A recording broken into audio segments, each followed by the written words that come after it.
We're back in business. I can't believe it. The Iron Man streak. The Iron Man streak. This is quite the effort to get set up. You and I have been sitting in silence for 15 minutes. Just not wanting to spoil any of the hot storylines in the world of surfing and the world of professional surfing. Yes. They're two different worlds, Gotta keep it fresh. Do you? Yeah. Pro surfing and surfing? Yeah. They're merging now. There's a lot less pro surfing than there ever was before. That's true. They're becoming one. But then you would have to tease apart professional surfing as contest professional versus free surf professional. Totally. A person making money on their videos versus a person making money in the contest. Correct. Are you excited about Rumble at the Ranch? In the Ranch. Rumble on the Ranch. Where is it? Where's the Rumble? Around the Ranch? Ranch Rumble? Ranch Rumble. I was thinking as I was driving up today, they should have called it Tussle and the Tumbleweeds. That would have been good. I like that better. I do like that better. Tussle and the Tumbleweeds. Totally. Yeah. I don't think they want to be associated with tumbleweeds. That's the problem. There's a lot of tumbleweeds up there, though. Yeah, there is. They're trying to ignore that. Yeah. There's dust bowls. Have you ever smashed a tumbleweed? No, like in the car? Yeah. No. Like on the freeway? No. Yeah, I've given a tumbleweed a good pop before. Does it damage your car? It probably scratched. My cars are typically pre-damaged, yes. And so I think it was already damaged. But yeah, I think it like really stuck in the headlight. Like there was pieces until the end in the headlight. I'd like to see a tumbleweed come together. Like, Does it start as one branch? Yeah, you blowing. You don't see them. No, you don't see them. It's actual bush. Oh, it's like a bush that's dried, and then their roots cave in or whatever, give out, and off they tumble. Where'd you encounter a tumbleweed while driving? On the near Lemoore, on the 5 there. Yeah. Yeah. There's much better branding that we could have come up with than Rumble at the Ranch. Rumble at the Ranch. But are you excited? No.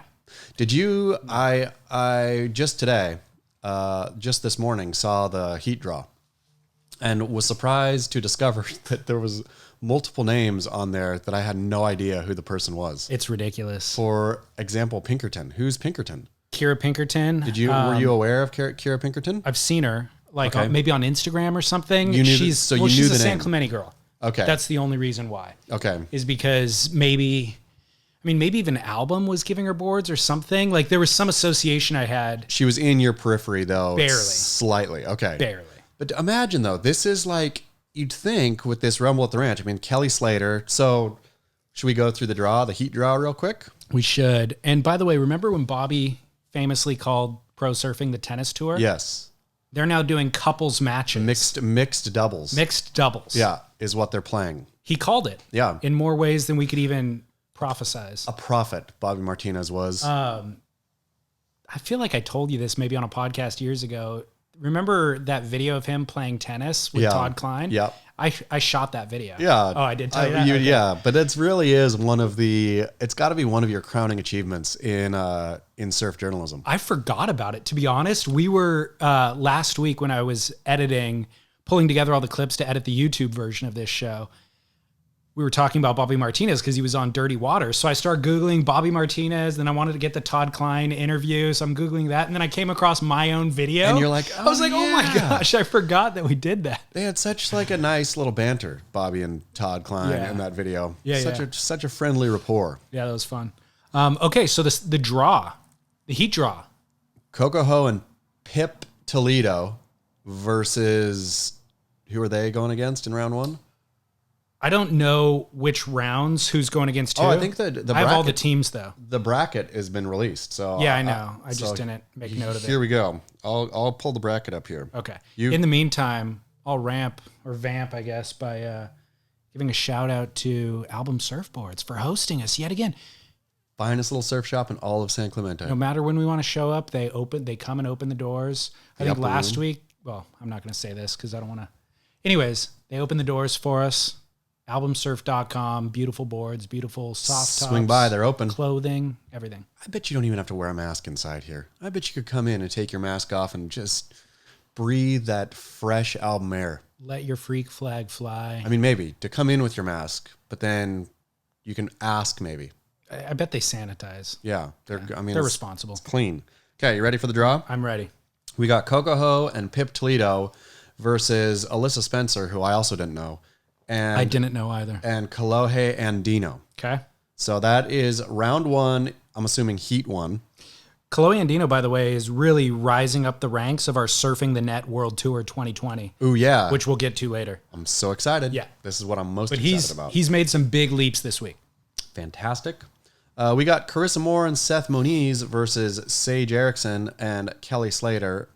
I'm assuming Heat 2, or this is all round 1. I don't know what sheets. Carissa Moore, Seth Moniz, Kelly versus Sage. Got it. Then we've got Kira Pinkerton and Connor Coffin versus Caroline Marks and ADS, Okay. Adriano De Souza. Okay.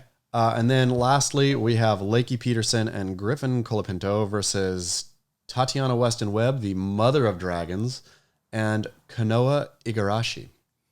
The Mother of Dragons? Yeah. What's that? Tati Weston Webb? Yeah. Do you remember Game of Thrones, Mother Dragons? Oh, The no, I don't blonde hair girl. Got it. Looks a lot like Okay. Tatiana Weston Webb. Got it. Who's your pick to win the whole thing? I'm putting all my money on Caroline Marks and Adriano De Souza. I think De Souza's should have to have a bone to pick with Kelly perpetually. And Caroline Marks surfs as good as any of the girls. So I'm giving it to that dream team. I think that could be a sneaky pick. I'm going to go with Lakey Peterson and Griffin Colapinto. They're not together. Yeah, they are. Oh, Lakey and Griff. yeah. I'm sorry. Yeah. Lakey won the event last year. Griffin got third. Ooh. So just based on that alone, They know the wave. They're able to surf the wave. I feel like they're both in their prime right now, which Caroline Marks is as well. I don't know where Adriano's at. Adriano's a wild card. But I'm going to say Adriano's got such hatred. He must have such hate. That is the place. I know. The place that wrecked his world title. He hadn't even started his first corner of his victory lap. And there's Kelly Slater. Kelly Slater's done a lot of mean things in his life, I feel. We call this a thunder theft. Yeah. Is this the meanest thing Kelly Slater has ever done in his life? Yeah. It's arguably, I don't know if it's the meanest, but it's definitely the biggest stealing of somebody's spotlight. I mean, straight up mean. It was also racist. The first Brazilian world title ever from the Lil Plumber, like a hardworking blue collar kind of surfer. He literally had how many days? It was like 1 day. Yeah, 1 day. It was the very next day. I mean, what an ass move. What an asshole move. Most people know what you're talking about, but Kelly, so when Adriano won his maiden title, 2015, the very next day, Kelly Slater released that clip of Surf Ranch where everybody lost their minds over, with Kelly standing there watching the barrel. And then that was the only news from then on, is the first ever man-made barrel that nobody could believe. Not one person talked about Adriano De Souza's title ever again. Yep. I mean, the meanness, the depth of rudeness, of unthinking, of not being, I mean, it just shows that Kelly's a straight up narcissist. No, or was it intentional? I don't think it's intentional. I think that he's such a butthole that it's just like, it is me first perpetually. Dude, bring back butthole. Yeah. How good is butthole? Butthole feels good to say too. Asshole is just kind of That's rude. Yeah. It's rude and it's overused. Yeah. Kelly's a butthole. He's such a butthole that I think he was unaware. If he did it on purpose, there would be self-awareness there. Kelly is so not unself-aware that it was just, oh, what? I just had this clip. And a clip that they'd been working on for, building the pool for years, months, putting together the clip and the whatever. You couldn't have waited 1 week. You couldn't have let him enjoy himself for 1 week. I'm not denying the narcissism factor, because that is a thing with him, but we know he had vendetta. Like Andy Irons, there was always head games. Yeah. With every foe that he's had, there's always head games, and that was the ultimate. But what beef did he have with Adriano De Souza? Well, Adriano won a world title, and now he's a contender against Kelly's vying for whatever it was at that 12th at that point. which it still is. So I think he just took out another one of his competitors, which he did successfully, because what's happened to Adriano since then? I mean, that's the dang thing, though. Poor Adriano doesn't have sponsors. He's got nothing. Nothing but Surf Ranch. That's what I'm saying. So what is the purse? So this for is the Rumble? comeback. Yeah, So what's the purse for Rumble at the Ranch? I have no idea. Do they win money? I have no idea. How are they not? I mean, they're billing this like a prize fight, right? I mean, all the posters have been a mix between boxing and sort of music festivals, I suppose. Yep. In the graphic presentation. But in like a big boxing bout, the purse is always, real front and center. I have no idea what the purse is. I'll be honest, I barely cared at all until they released the heat draw. And then you're intrigued by Kira. You want to see what Kira Pinkerton and Alyssa Milano do. I so don't care what Melissa Milano does anymore. By the way, there's nobody that's fallen from grace harder and farther than Alyssa Milano in a young David Scales' life. Where was Alyssa Milano on the pinnacle women's scale, or like early days? For a 16-year-old David Scales, she was right at the top. Yep. I mean, she was battling it out with, I don't know, Christy Turlington, maybe Pam Anderson. Yeah, there was a Pam Anderson at a moment. I don't know if you heard, but she released this video of her and Tommy on a boat. Oh yeah, I think I heard something. It was a handheld cam. I mean, it wasn't like some Hollywood production. It was actually better production quality than Barbed Wire, than her Hollywood film. But Tommy, he's an impressive lover. Let's just say. Yeah. He's got a lot to give. Yeah. Yeah. At any rate, Alyssa Milano was all from grace. Oh, I mean, she was glorious, natural beauty, girl next door, the exact opposite. See, I wasn't a Pam fan, actually. Pam was too plastic, hot, or too like Barbie doll, And so Alyssa, on the other hand, angelic, perfect, and now she's just absolutely lost her mind. Surfing at Surf Ranch. It's crazy. Where That's surfing what it's at the come Rumble to. at the Ranch is now what it's come to. Now she's rumbling at the ranch. With her, who's her partner? Tangling it up with Chloe Andino. Oh, no. With Chloe. How are you remembering any of these? Because it's on my computer right here. Okay, back to Rumble at the Ranch. Yeah. The heat draw only attracted my attention as in the way that the bearded lady at the circus does. It's a freak show. Pure novelty. Dude, seeing the poster with Kelly Slater and Caroline Marx's face together. Yeah. Here's an old dude. Well, sun-crusted, leathery old dude. And here's this young Sports Illustrated swimsuit edition. She was a child, and this is an old guy, and I go, how are these people in a competition together? Well, the weird part about, we could go on and on about Rumble at the Ranch and what makes it strange. But it's like, I understand COVID times, not everybody can get visas or whatever. Travel is difficult, et cetera, et cetera. But it honestly looks like they took a kind of mix of QS names and CT names, put it in a shaker, shook it up. There's no rhyme or reason why is Kelly there when you have Alyssa Milano there? I mean, it's strange in terms of there's just no rhyme or reason remember we've talked ad nauseum about the lack of leadership at the WSL. Yep. And in that there needs to be this one very specific goal and everything funnels towards that goal. I feel like there's scattershot ideas that happen and then half-assed execution of each idea. So this, not a terrible idea. No. But then who would your 16 surfer A-list be? Well, this isn't even in the top 80 of those names. Well, and the thing is, this is no CT event, right? And so it didn't just have to be CT surfers. I mean, you could have had... think about the golf tournaments that they do. Celebrity pairing, that would have been the Jonah Hill Jonah Hill and Mick Fanning. Yeah. Boom. Yeah. Team one. Well, instead of doing the one-on-one podcast interviews they're doing, Steph Gilmore surfs with Diplo.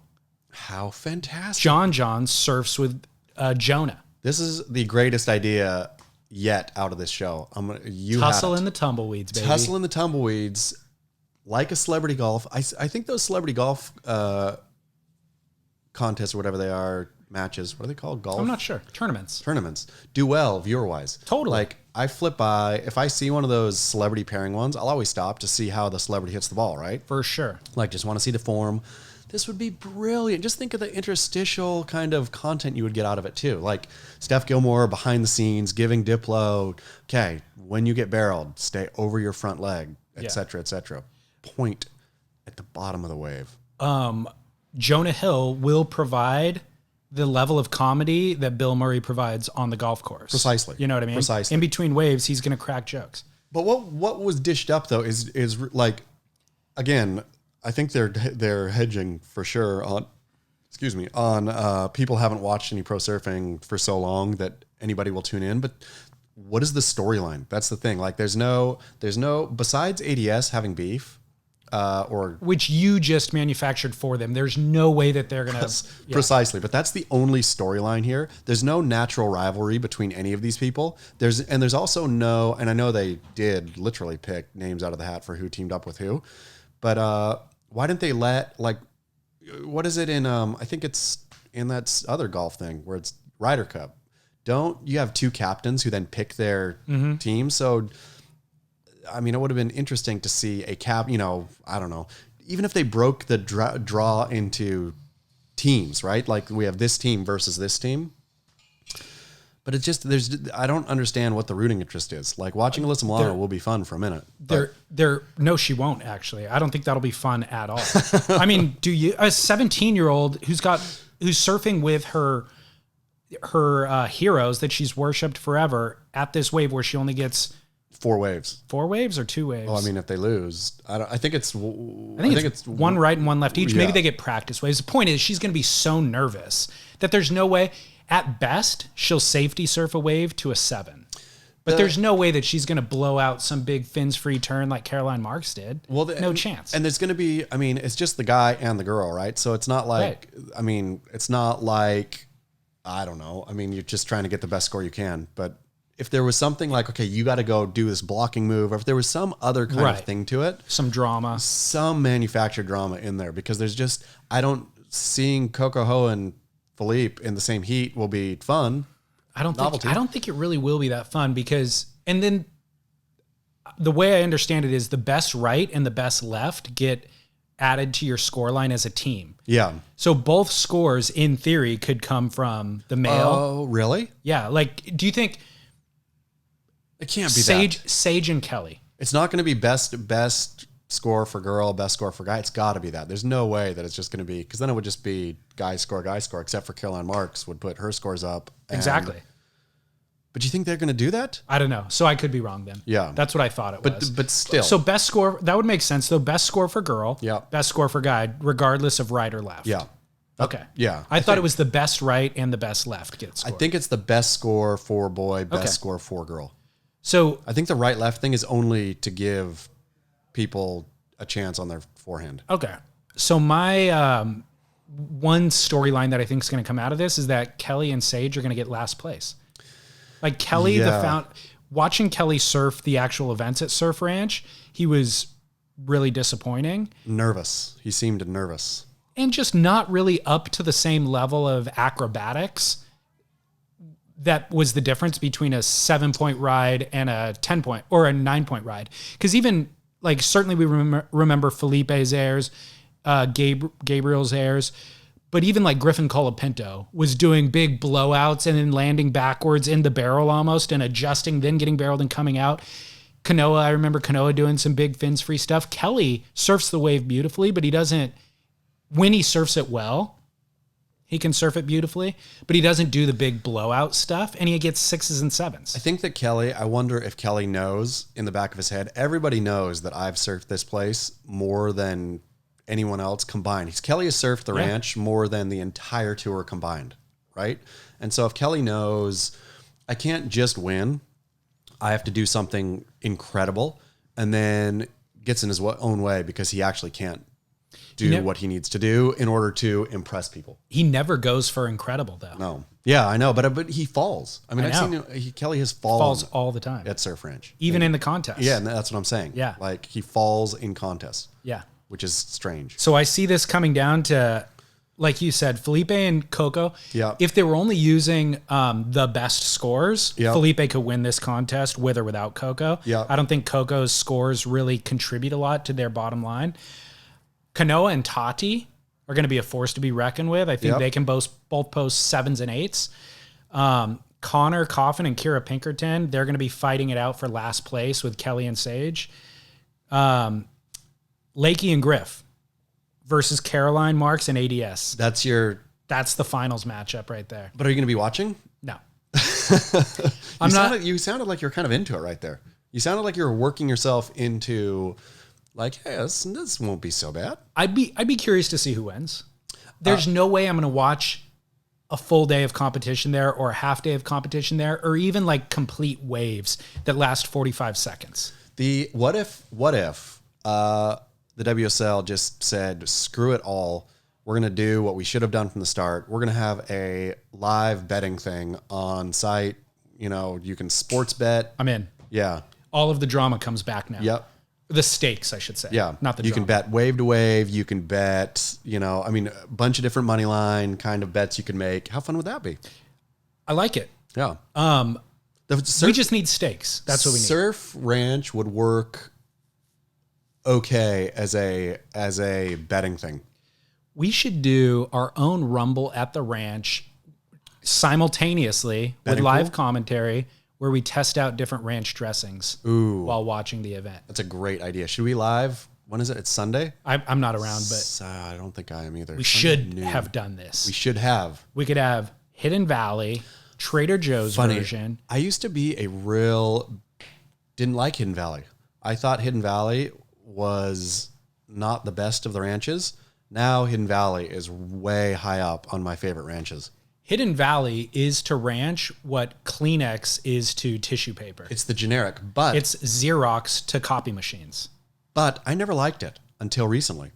I've come around. Did you have a different ranch that you prefer? Yes. Which my one? favorite ranches was the one, I don't even know what brand it is. It's the ranch dressing you would get at the pizza parlor on your salad at the pizza parlor. It was like the generic ranch. I think it probably came in packets or something that they would mix with butter, like a big vat of it, right? Yeah. Where that ranch, really watery. But it was the same at every restaurant you went to? Or No, just but your local pizza parlor? No, it was like, it must have been through a food service. Okay. Like one of those, because it wasn't at all of them, but Cisco. yeah, it was like it was probably Cisco's ranch. It's was a big probably my packet of powder that you dump into a 5-gallon jug buttermilk with milk. thing. Yeah. And Okay. it was like super watery. You could tell people try to cut it, Yeah. make it last longer.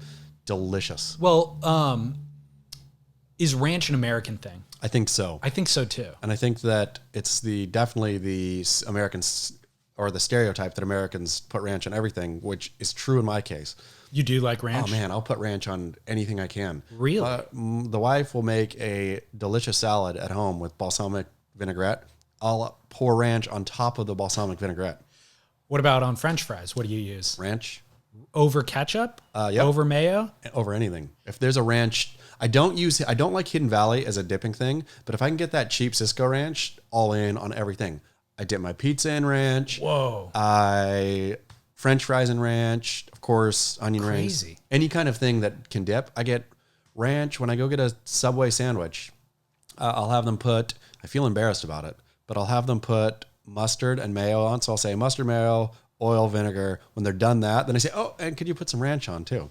You pretend like it's an afterthought, Yeah, like it it's an wasn't afterthought. planned the whole time. Yeah, because it seems like it's gross. If I say it all at once, can I have ranch, mustard, mayo, salt, pepper, and oil, you know and what? vinegar? Forget the meat and cheese and the vegetables and those other condiments. Just pour ranch in the middle. Oh man, yeah, That's hilarious. Ranch on anything. Wow. Okay. So your girlish figure is even more confusing now Yeah, because I'm dipping Hey, everything what's up, in Matt? ranch.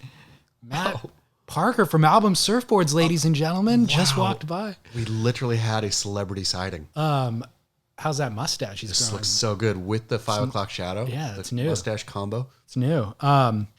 Okay, so ranch, I'm not opposed to. But you're not a huge. What's your dressing? What's your go-to dressing? Don't have one. There's a Each salad calls for its own. iceberg lettuce salad. Like Gross. Your I generic, wouldn't even eat it. Okay. I don't like icebergs. Like it's full of water. There's no nutritional value. romaine hearts. Baby romaine Caesar. hearts. Caesar, or you could do. Okay, back to the iceberg, you could do a blue wedge with the iceberg. Mixed green. Mixed green, generally balsamic-y, sometimes honey mustard. Okay, I was going to ask, is there a place in your heart for honey mustard? There is, yeah. Yep. But generally, I would say most of my salad dressings are based around balsamic vinegar and olive oil. Sometimes lemon juice. When was the last time you had a Thousand Island dressing? On an In-N-Out burger, but never on a salad. Really? Yeah. It's a good mix-up sometimes. I'll make it at home. You'll make it Thousand Island? Thousand Island is strictly pickles and whatnot, though, right? relish, mayo, and ketchup. Really? Yeah. Is that all it is? Maybe it's a dressing. As like a salad dressing, it might be different. But if you want to make like that spread for the burger, yeah, it's mayo, ketchup, and relish. I see that, and it's good. Anyways, Rumble at the Ranch, where we're testing out ranch dressings. I mean, it'd be watching the thing, dipping. Oh, dude, buffalo wings. We forgot about buffalo wings. Definitely. Oh, oddly, I go buffalo wing blue cheese. Yeah, that's a good choice too. Yeah. I mean, I love blue cheese too, though. Me Blue too. cheese is fine dressing, but not as versatile. Certainly not as versatile, but it has its place. And when you use it appropriately, it's unbeatable. Do you like Roquefort? Yeah. I mean, what's the difference between Roquefort and blue cheese? I don't really know, but I feel like I like Roquefort better than blue cheese. Roquefort, I think, is a style of blue. Like there's a category of blue cheese. Yeah. And in there, you have Roquefort from France, you have Cabrales from Spain. Yep. What's the Gorgonzola from Italy? Yep. What is your British blue cheese? Something blue? There is one, yeah. Can't think of it off the top of my I love head. a blue cheese. But there is one. In general. Yeah, me too.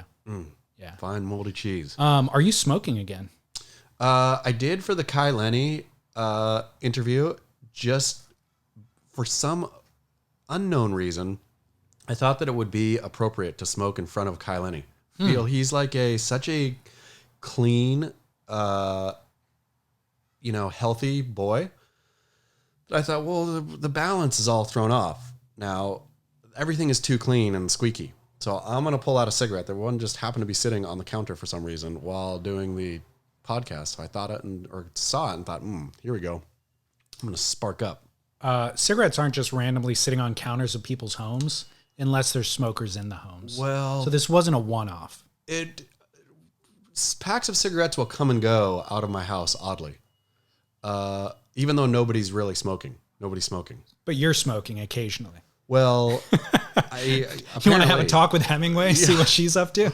Hey, I totally never even thought about that. Could be random packs show up pretty regularly in the house. All right. So I don't know if people leave them. I don't know what's going on with the packs of cigarettes, but yeah. So back to the salad dressing analogy, you were adding a spritz of acidity to this otherwise sickeningly sweet dressing. Thought that this whole thing is so wonderfully clean that if there's not a balance of exactly. So let's talk about Kai Lenny. Yeah. Since we decided nobody's watching Rumble at the Ranch. Yes. Why didn't they invite Kai Lenny, for pity's sake? At least that would have been something new. Great question. Yeah. Don't know. I mean, again, that mix of people, even like Seth Moniz I know he's on the CT, but how do you categorize him with Kelly and or Adriano? He's not going for a title. He's kind of like, it's just, none of it makes any sense. Kai Lenny on was a guest on Dirty Water this week. Dirty Water. What did you learn? Do you like? Do you dislike? Yes, I like. I think Kai is. I think what comes across on Kai's feed and socials and all that is a curated, active lifestyle, healthy, clean, good boy kind of thing, and I'm sure that's crazy marketable for him, right? I mean, Kai Lenny will be I would imagine once he finds his superfood, maybe he could make a Kai Lenny ranch. Will be layered, right? Like, well, I mean, have we ever said this out loud that he is layered 2.0? I mean, I don't think I've ever said it out loud, but we both agree on it. Like, I mean, it's out there in the awareness. It's like almost like he has Laird's management team, for sure, is what it feels like. And they're crafting Laird 2.0. I'm sure Kai will age handsomely, right? He's a good-looking guy. He'll get old and he won't be weirdly yoked like Laird. So I'm sure he has people like figuring out, okay, this is the food thing. We're going to, have you pitch like this clean supplement or whatever it is. Da, da, da, da, da. And so that image of Kai is annoying, but that's not who Kai really is, right? Okay. Like, I think he is all those things too. Like that image is not an artificial representation, right. but it's also not a complete representation. Sure. It's not the whole picture. And I just think he's my experience with him over the chatting with me and Derek and him for an hour and a half. I mean, anybody first who comes on to chat with Derek and I, especially with all the rocks and the, whatever, making fun of the WSL and all that. Like, we regularly have made fun of things that Kai definitely stands for. And also probably, I can't recall, but I'm sure that I've made lots of fun of Kai too. So to come on the show already, I'm like, okay, tip of the cap. Sure. And then to be able to sit there and really kind of have fun back and forth is something else. Like, and he also was conversant. to not be like offended or dismayed. Like Derek opening up with, that's a sweet pussy palace you got there. Yeah. Could easily have thrown him off his game, been like, no, actually, my girlfriend is happily, whatever. Yeah. Like, and he just rolls with it. Yeah. Never got offended. Totally. He's a pro. No. But he didn't have, to me, that like practiced. I'm sure he has been to media training. I know Red Bull does do media training. And I'm sure he has done his media training, but he didn't seem media trained. It was like, he was willing to, spar. So part of his Laird 2.0 kind of direction is sidling up with celebs. Zuck. So he's buddies with Mark Zuckerberg. Yep. How did that relationship come about? He claims, which seemed like I wanted to press him more on that because it just seemed like it couldn't be true. But he said he was doing a downwind run on his foil and just ran into Mark Zuckerberg out in the middle of the ocean somewhere, or like near the coast of Kauai or whatever, but just happened upon him. Oh, hey, Mark. Oh, hey, Kai. Like, so I don't do downwind runs, but I near the shore break in the water. There's so much coastline. What are the odds of you running into anybody that you know at any given beach at any time? Well, like there's no chance it would happen out in the middle of the ocean. Except for Mark Zuckerberg owns, I think, a huge stretch of Kauai coast. And so if Kai was cruising by and Mark happened to be out on his 7 miles of coast, well, how many miles does Mark own of coastline? I have no idea. It's a big chunk. But it's a different island than where Kai lives. But that's where he went. He was going. I think he did his across. I couldn't understand. I think he went from Maui to Kauai or something. Up. I mean, it definitely, there's absolutely no way that he ran into Mark Zuckerberg in the water. Back to that. And even if you're doing this downwind run and you see somebody else, you avoid them. Sure. You don't try to come close to them. No, for you sure. You avoid them far enough away to be able to identify Zuckerberg. And by the way, you don't think Zuck has teams of security in boats protecting him from anybody that comes around? So what happened in real life was Zuck's people reached out to Kai and said, hey, via Facebook Messenger. Via Facebook Messenger, Zuck is a big fan of yours. Would really love to take you out on his property and go, spend a day foiling or whatever. And Kai said, cool, off they go. Right. So, but then furthermore, asked Kai if he got any, or or claimed, I wish I could get some more juice from it. And I said, well, how? Like, I mean, Mark Zuckerberg has put you on his Instagram feed and added you and all that. And Kai was like, yeah, I know, but like real actual juice. And I thought, oh, that's a smart thing to think, like to actually have the algorithm be tweaked to make Kai Lenny outperform whoever his competitors are on the internet. What, did he say anything about Zuck on a personal level? Does he like him as an individual? Yeah. It seemed like he was like, but also, what? I think he said that he was misunderstood. He said Zuckerberg's misunderstood. Yes. And Zuckerberg being misunderstood to Kai Lenny is funny on a few levels, I think. I mean, Kai Lenny thinking that he's misunderstood is kind of funny. So I think Kai Lenny has a shallow understanding of Zuckerberg's plans for world domination. Yeah, totally. Like Zuckerberg's nefarious business plans and model. Capitalist driven. fully understandable. Like you stated last week, wanting to keep it all in the family, Yep. fully understandable. However, it's Everything. anti-American, like it's the reason why we have trust busting in place, Precisely. is to prevent, but just like with trust busting in, let's say, I don't know, other technologies, AT&T, when AT&T got broke up, like here's a technology that this tech company is leading. The government isn't up to speed on the tech. Yeah. So it takes a while for government to kind of catch up to understand the space and then say, hey, we need to break that up. Sure. So this is kind of the same thing with this new technology is we're all way behind understanding what they're using all the data for. And by the way, saying that they're providing us with this service for free, but the business model is actually this thing over here and they're selling everything over here. So now we're realizing, oh, you guys said this, but are doing that. Well, now understanding that you have this much power over elections and influence and everything else, and where all of the advertising money is being spent and all that. Well, now we realize we should probably get involved and break this up. I don't think Kai understands all that. Of course not. But let's pretend you were on your downwind run and downwind ran into Mark Zuckerberg. Would you say, hey, Zuck, let's pretend he looked over at you and said, oh, hey, I see you on your foil there. Let's foil together for a minute. Would you say, you know what, Mark Zuckerberg? Fuck you.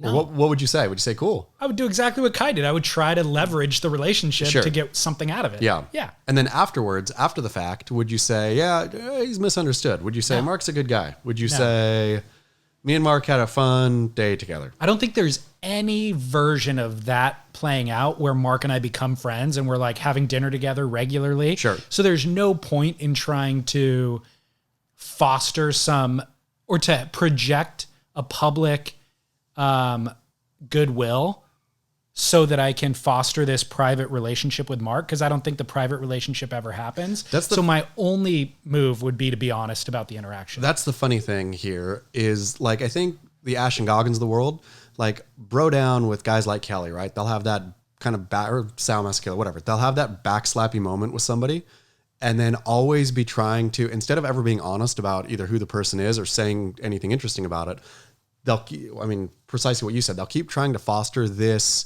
close relationship that is never going to happen. Like, Ashton's never going to Kelly's house for dinner. If he happens to be at Kelly's house for a dinner, it's a random one-off. It's not because Kelly was sitting around thinking, you know who I'd like to invite over? Ashton Goggins. Right. Like, but always having that relationship or the potential of that relationship be primary in the way you're acting is totally bizarre to me with anybody.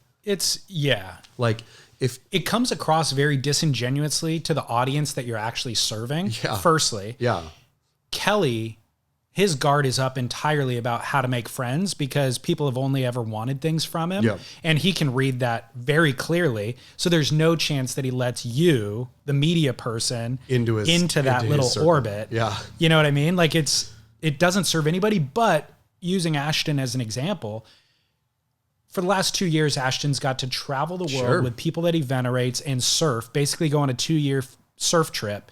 And that's more than he ever could have hoped for. And it's great. Like, he's executed it. It's a wonderful lifestyle. I don't know that there's a lot of career advancement beyond that. You know, like, that is kind of, if you want the lifestyle, fantastic, and enjoy it while you can. So there's no shame in that.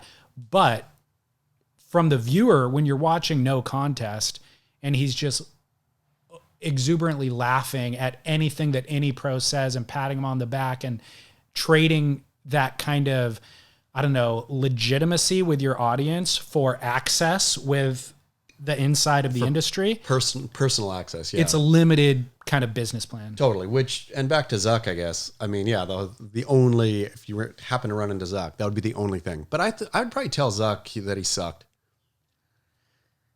To what end? I mean, yeah, just because it's a better story. We're not going to be bros, and I do think he sucks. And so in the scenario where you ran into him on the downwind, then sure. But in the Kai scenario where they reached out to him and invite him over, sure. But you don't go over and say, okay, if Zuck somehow through his surfing was a Beach Crit fan, right? And I got hit from Zuck's people. Hey, Zuck, would love to have a drink with you or whatever. Yeah. I would totally go. And at some point during the drink, I'd say, you know what? I genuinely think you suck as a person. Like I wouldn't lead in with it, but I would tell him what I really thought and challenge him, I suppose, to either change my mind or, of course, I mean, it was the comment that did I read it already on the air? Not on the air. We discussed it before. The Kai Lenny, who was it? I'm going to read it because it was the featured comment on the article. It is a profound comment by, let's see, it gave me real pause to think yesterday. From Lemon Next to the Pie, a fine commenter in general, but he says, quote, "The problem with these long form interviews is that you have to go beyond the conceived ideas you have about a person and actually acknowledge that they are more than the 10 seconds of thought you have put in thus far." Brilliant, right? And so if you or if I had drinks with Mark Zuckerberg, yeah, like once you start talking to somebody, you have to now go beyond the 10 seconds of thought you've put in to put them in Mark Zuckerberg's evil box. But also I think he has done things that are definably very wrong. And if you didn't talk about it, what would be the point? Yeah. I mean, the business practices of the current thing are illegal, not just wrong and morally corrupt. Well, and I just really loathe the "I'm sorry, we'll try to do better." Like, stop fucking saying "I'm sorry, we'll try to do better." That's what he has to do. If Mark Zuckerberg just said, I literally don't care. I'm making money. I'm making you a product you like to use. Just go do it. The constant, when we make mistakes, we're like this, the age of apology we live in is so like the disingenuous apologies that we get showered with every day. We are so sorry for our failure. We're so sorry for the data breach.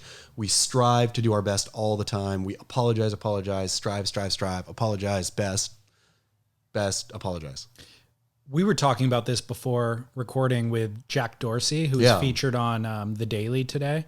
So Jack Dorsey, CEO of Twitter and of Square.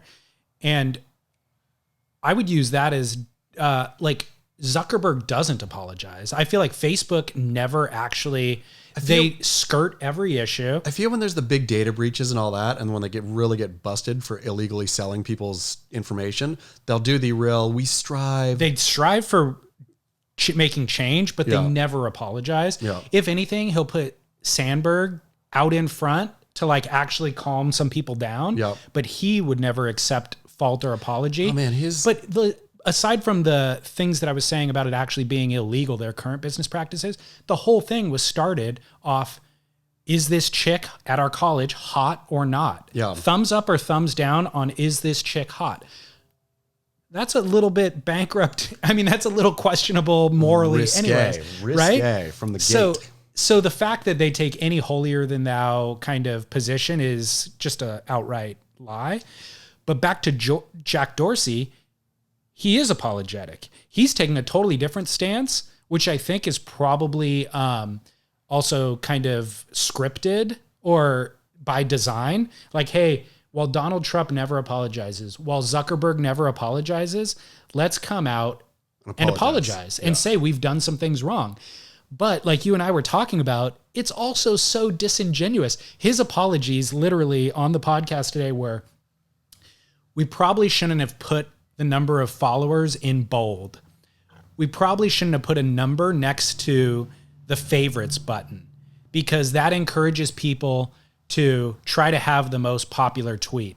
And the numbers being bold encourages people to grow their account. It's like... That's the whole point of your business. That's the entire point that you built your business on. People would not have been on. It's a popularity contest. Sure. It's the gamification of popularity, right? Exactly. Like... So how could you say that was a mistake in your business? Like, and the fact that was your business. That's the only, I mean, if they took that off today though, I'm sure numbers and time on Twitter and all of it would go through the floor. Exactly. He's like, we should have hired behavioralists from the very beginning to understand how that affects human behavior. Then you would have never had a business. Exactly. I mean, if you had a behavioralist making a nice thing, people are jerks and like jerky stuff. But I think that a lot of people listening to that feel like he is being genuine, and thank God this person is actually accepting responsibility. He's aware of because the problem all of these other leaders that we listen to never accept responsibility, even though it's like listening to two third graders rationalize why they pushed somebody down on the field, on the playground. It was like insane listening to, infuriating. Anyways, Kai in our surfing the net rankings for 2020, Up. down. Oh, he's down. Because he is he's down. because he is overlooking Zuckerberg's bad behavior. Down. So I think we're gonna have to factor this into our judging criteria. Where he's up because he was on Dirty Water this week. There's a little more visibility, and he was in Zuck's public influence feed. However, Are we gonna have points deducted. Are we gonna sit in moral judgment? Yes, we're gonna we make, have to. Okay, we're gonna make people morally, but what's good and what's bad? We decide. Okay, perfect. On any given week. Okay, perfect. Because sometimes being bad would be good.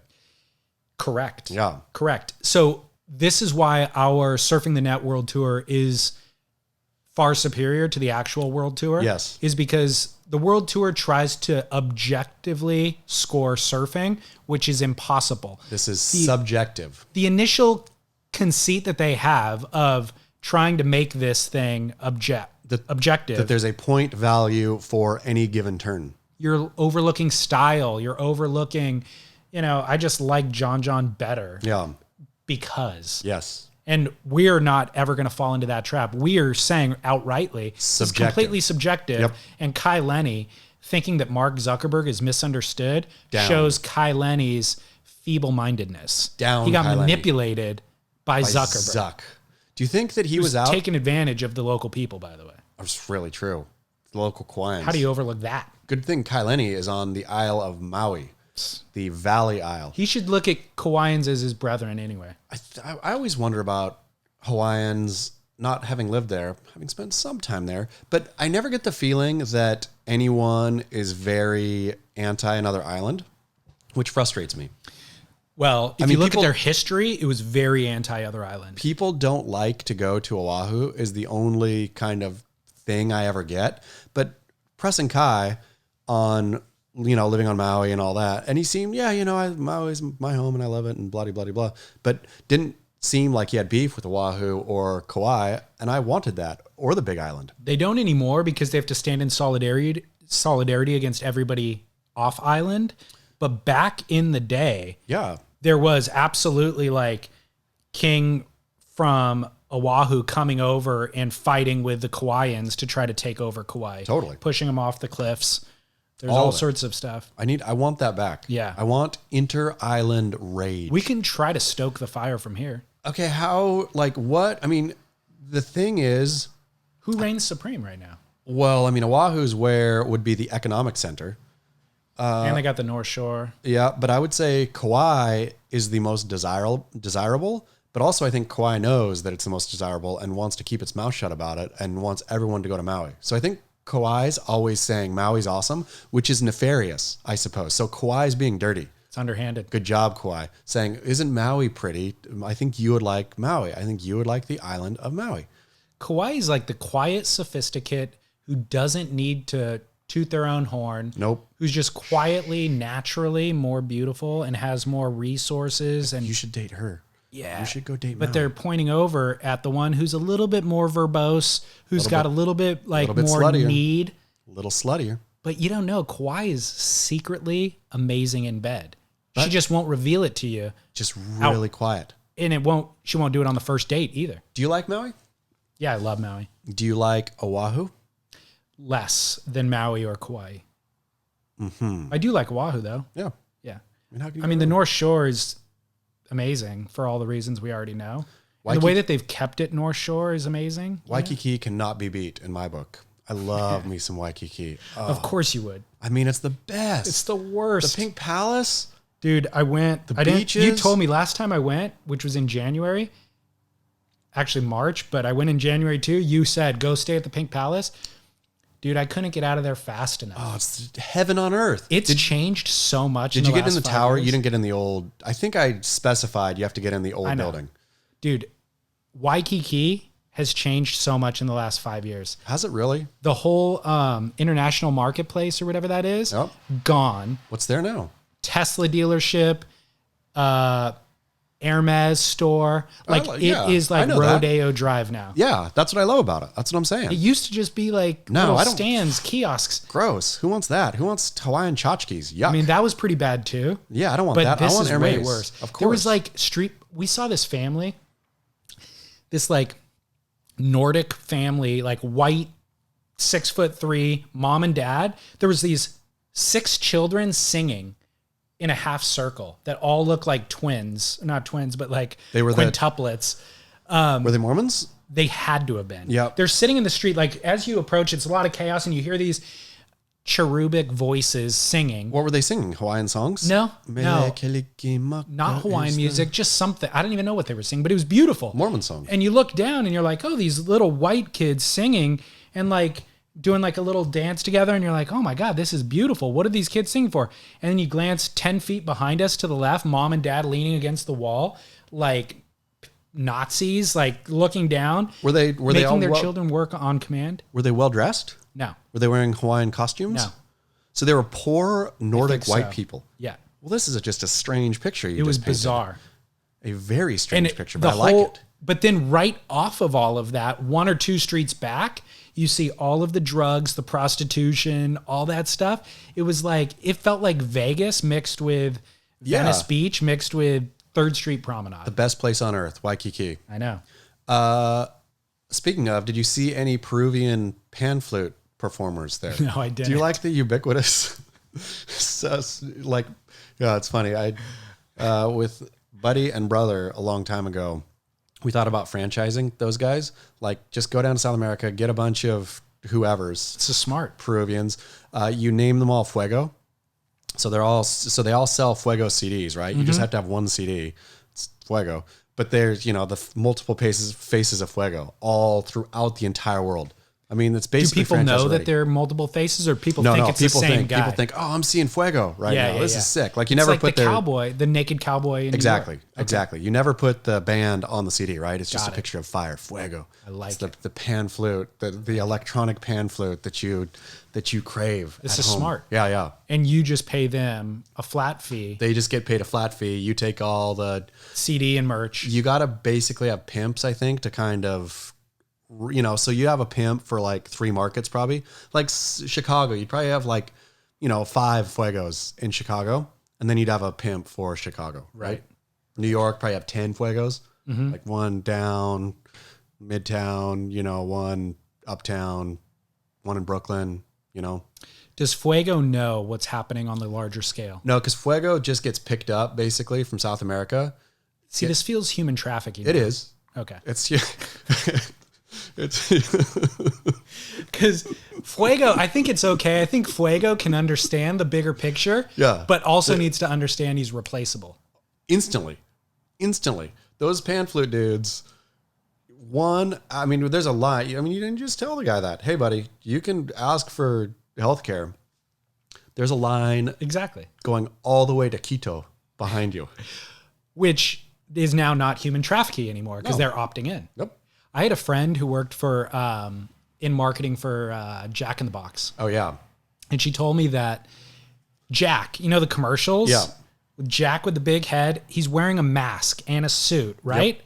So it could be anybody. Sure. It's not anybody. They hire one actor on contract and they pay that actor $400,000 a year to do this job. You could tell that Jack is a guy, the same guy by his hands. Jack's a chubby guy too. Okay. Jack's hands are chub. See, I didn't think people were as attuned to it as you apparently are, because my thought was, why would you just pay somebody scale? But here's and if he walks away, just pay somebody else scale, because who cares? Here's the thing, though. He's wearing a mask. Pay me. You are underestimating your human ability to suss out a fake. The way Jack moves, like just because you're not seeing his face, like the way he moves his hands, he's a character. It's always the same, right? And it's always the same. Right. Like he is a physical actor. I'm underestimating the value of his acting skill. Precisely. Yeah. If you saw, I thought it was dependent on their face. If they tried to swap in a fake Jack, you would know it instantaneously. And apparently $400,000 is the right price because it's enough to get him to commit to this. Sure. Like I'm not going to take other acting That's work. his job. But as an actor, I had hopes to win an Oscar and make millions of dollars. You're Jack. Not going to do it. But you're going to make $400K for wearing a mask. Would you rather be Jack or Jared Fogle? Well, there's the whole child molestation thing, which I'm not into. So Jack. My cousin Danny was at the same jail for a couple weeks as Jared Fogle. He got to see Jared Fogle in the wild. Interesting. Yeah. And any stories? No, I don't know how Jared Fogle survives, but somehow I saw a picture. Once cousin Danny told me that. I Googled pictures of, which we can have it on the YouTube show, pictures of Jared Fogle in jail. And there's one of like a class graduation at like a jail, people who got their diplomas or something in jail. And Jared Fogle's in the back corner, just standing there.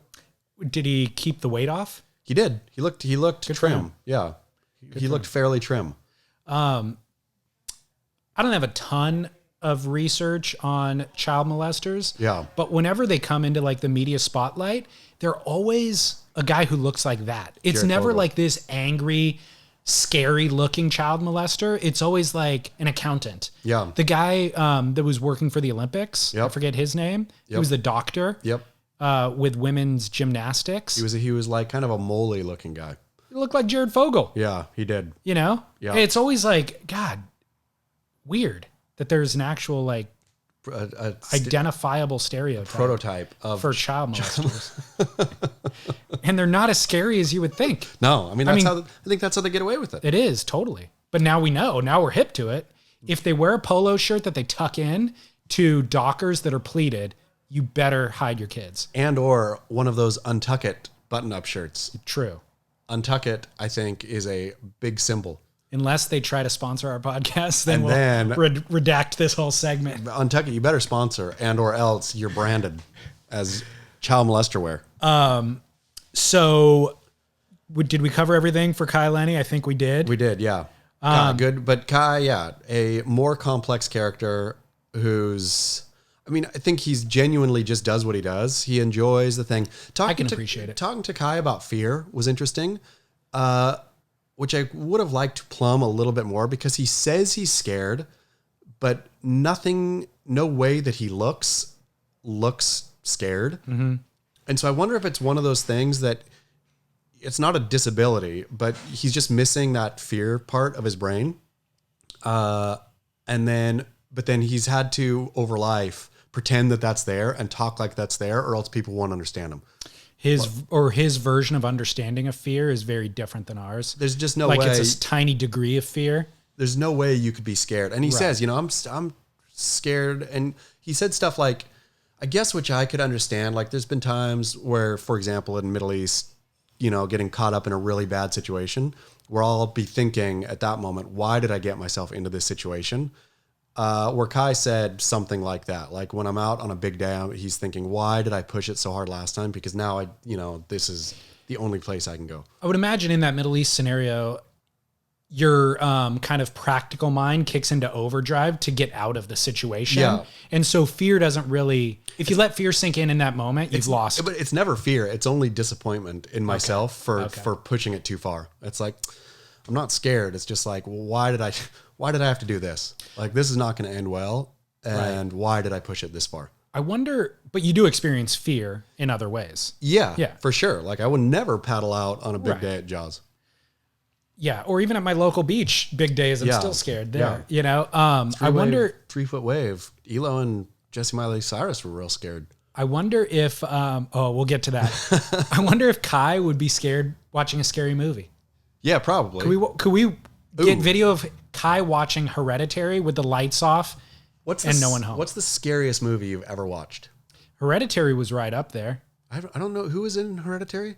Gabriel Byrne and Toni Collette. Oh, yeah. That was a scary movie. A year or two ago? Yeah. Like in terms of modern... Scary. That one freaked me out. The Ring really scared me. Oh, yeah. The Ring. High school. Yeah. Ring got me I was a little more vulnerable then. Yeah. Yeah. You know what else is really scary is watching a scary movie, like I said, lights out at home with floor-to-ceiling windows or sliding glass doors with no curtains. Yep. So something could be outside, and if it is, you can't see out because you only see a reflection. It can see you. We talked about... studying you. One time, we talked about Large Marge and Pee Wee Herman. That was freaky when I was a kid. Really scary. When that scene happened, I got freaked. And he looked like this. Exactly. Yeah. This will be a great YouTube version of our podcast today. Because totally. that visual right now... Totally. Perfect. If Kai's watching... Get scared, Kai. He's going to scream... I'll hit Kai up now that me and Kai are bros. Are you though? We're not at all. Okay. But I'll hit him up and see if he's ever been scared at a movie. We want to get this could be an actual like YouTube video. Sure. Watching Kai watch a scary movie. Yeah. All right. We got feedback on YouTube. Speaking of YouTube, you and I were discussing Chris Ward. Yes. And his bad behavior. And in that YouTube video, I posted Chris's mugshot. Yep. I posted very gruesome, ugly image of his ex-wife's battered face. Yes. Anyway, she chimed in. Ooh, really? Chris Ward's ex-wife. I did not even see that. Chimed in on the YouTube? 14 hours ago. I woke up this morning and I had a comment on YouTube Well, what from did she her. say? She said, quote, "As his ex-wife, I can happily say that Chris has learned tremendously from these experiences, and through classes and therapy, we both have grown and get along amazingly now just as co-parents. I have seen an entirely different side of Chris in the last 2 years, and his love and devotion to our son is absolutely remarkable. So, with that being said, I am now running a charity and business for women surviving domestic violence and am raising awareness during this time of stay-at-home orders. Right now, there are a lot of women and children at home. And home is the most dangerous place for them to be. We offer a safe place to come with their children and can be... we offer you a safe place to come with your children to be sheltered and safe. As for Chris, he is, of course, still ripping.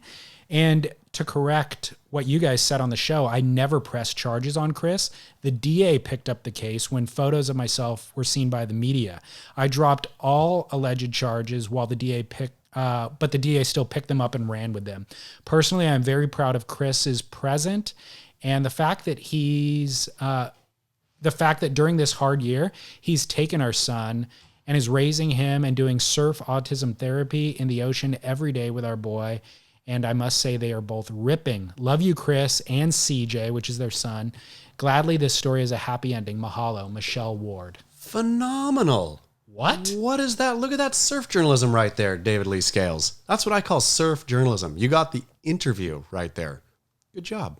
We just put it out there. We talk crap. We put it out there and it comes back and we get full circle. Beautiful. Great ending to the story. Phenomenal. The whole thing was fantastic. Congrats on, pat on the back for Chris. Congrats all the way around. But also good job on Michelle for taking kind of this tragedy and turning it into a good, like, obviously she said she's running a charity and taking her experience and doing good with it. Well, and totally weighing in, like taking the time to write something thorough and thoughtful. Yeah. On what could have been. I mean, we weren't bagging on Chris. No.